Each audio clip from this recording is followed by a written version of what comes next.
Peace. I'd like to welcome you to another edition of the Foul Playland. As always, I'm your Foul Player. And I'm making this video regarding my comparisons between the Terrence Bud Crawford fight versus Kell Brook and the upcoming match of Danny Garcia versus Erroll Spence Jr. I've had time to think about this fight, and I think both fights present the same amount of intrigue. Now, some people that are apologists of Erroll Spence or PBC are going to tell you that Danny Garcia versus Erroll Spence is the more intriguing matchup, and I don't think so. I think I can't really pick if I were to put Kell Brook against Danny Garcia to fight right now.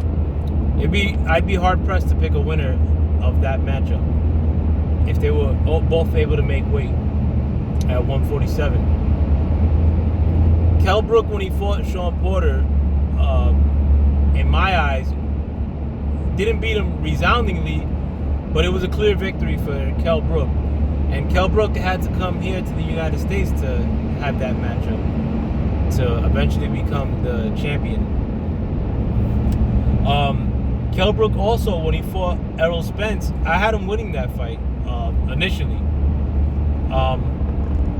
I think that Erroll Spence started winning rounds later on, and Erroll Spence is no joke. I mean, as much distaste I have for Erroll Spence currently, I'm not gonna make it seem like he's a bum fighter, because Erroll Spence gets down, and Erroll Spence has dog in him in the ring. But when Kell Brook was fighting Erroll Spence, that fight was 50-50 to me, and Kell Brook was actually winning that fight. He was taking a lot of rounds early on, and I thought that they were gonna, being that I thought that Erroll Spence was gaining ground later on in the fight, I thought that the possibility of a robbery was prevalent. Ultimately and luckily, Erroll Spence ends up knocking out Kell Brook, or they ended up stopping the fight because Kell Brook had a re-injury of his eye. Actually, it wasn't a re-injury; it was a injury of the opposite eye than the one that he injured when he fought Triple G. But regardless, I mean, Kell Brook, was doing really well in that fight. Now, as far as Danny Garcia goes, Danny Garcia hasn't accomplished squat in welterweight in my eyes. The best win that Danny Garcia has had in welterweight thus far has been against Robert Guerrero and that's when Danny Garcia won his championship belt at 147. But that was for a vacancy, and at that time I already thought that Robert Guerrero was already past his prime. And I really, to be frank, I never really thought much of Robert Guerrero neither. I thought he was an okay fighter, but was he, this big ticket, just impress you, dog? Nah, he was never none of that to me. But Danny Garcia beats Robert Guerrero, and that's his greatest win at 147 in my eyes. All these other guys he fought, Bam Bam Rios had to move up in weight.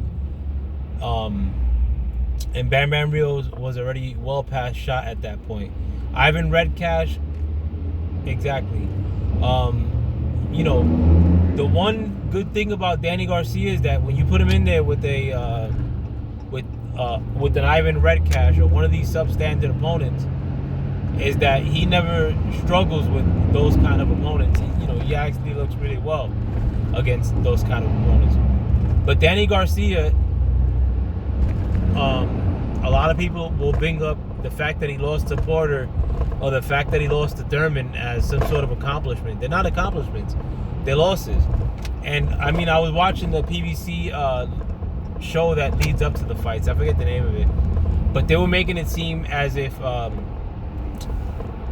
Danny Garcia got robbed against Sean Porter and or Keith Thurman.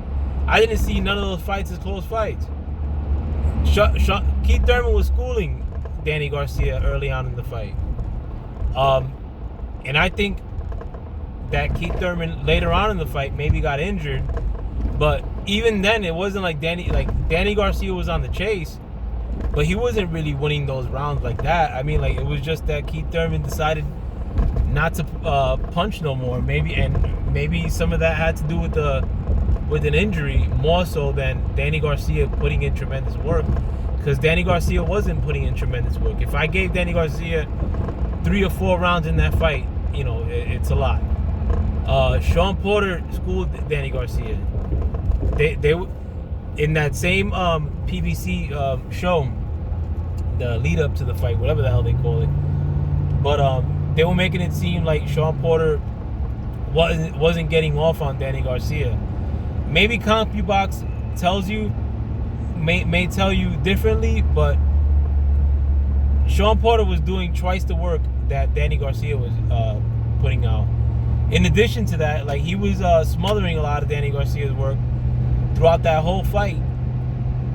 Rounds 1 through 12. Danny Garcia wasn't winning rounds in that fight. So, I mean, give me a break with that. So, Danny Garcia's accomplishments are lesser than Kell Brook's accomplishments in the welterweight division. Now, Kell Brooks does fight some bum-ass, like, competition, like, especially lately. But Danny Garcia has fought a little bit better competition at 147, but he's also lost to that better competition at 147. So both fights are not intriguing to me they're not very intriguing to me. Would I watch both fights? Of course I'm going to watch both of them. Am I going to pay for Danny Garcia, Erroll Spence? No. Am I going to watch it on YouTube when somebody else loads it up for free? Yes. Or stream it.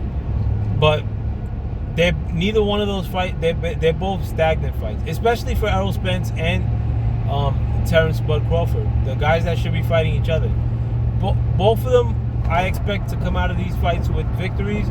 If they do come out with victories, I mean, they're going to be stay-in-place victories, like not a feather to your cap victories.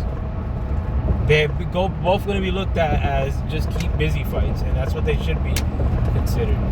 Now, a lot of people that are apologists for PBC or Erroll Spence are going to make it seem like having Danny Garcia scalp is so much better than having Kell Brooks scalp. Now, I wouldn't make that argument one iota. I think Kell Brooks is greater than or equal to having a Danny Garcia victory on your record, even at this late stage of the game. I mean, like, they're both on their way out of boxing, more likely than not. Maybe Kell Brook a couple months before Danny Garcia, but they're both well past their prime, and Danny Garcia hasn't reached the heights of Kell Brook. I think Kell Brook in his prime was a notch below Mayweather. I think Kell Brook in his prime was better than Thurman. I think Kell Brook in his prime was better than Erroll Spence. I mean, I think he just Erroll Spence caught him at a bad time. But let me know what you guys think. Don't pay for this whack ass fight. And that's another thing too. What I was gonna say is that what's pissing me off about PBC is that the whole pay-per-view thing. I have a really tangible argument for that because, at the end of the Tank Davis-Leo Santa Cruz fight, which also wasn't pay-per-view worthy, even though it ended up being a good card and a good fight. Well, mostly a good card, but with other good fights amongst them. At the end of that fight, rather than like getting on his call-out game in Tank Davis, he gets on like this tirade about now he's like a pay-per-view star. Pay-per-view fights are based on like the competition you're facing, and Leo Santa Cruz isn't that guy. Just because you show up with some other PVC retread doesn't mean that it merits me going into my virtual wallet and spending money to watch your crusty ass fight. And that's not a Tank Davis problem. That's a PVC problem. Like, these dudes think that if it's not pay-per-view that it shouldn't be going down. Well, and like PVC can't pay these guys like the way they want to pay them unless they charge pay-per-view prices, like, or unless they charge for the fights. But that's a PVC problem and a PVC fighter problem. That's not a Joey Colon problem. Kiss my ass. Like, I'm not spending that kind of money for these dudes no more. But let me know what you guys think. With that, I'm out. Peace.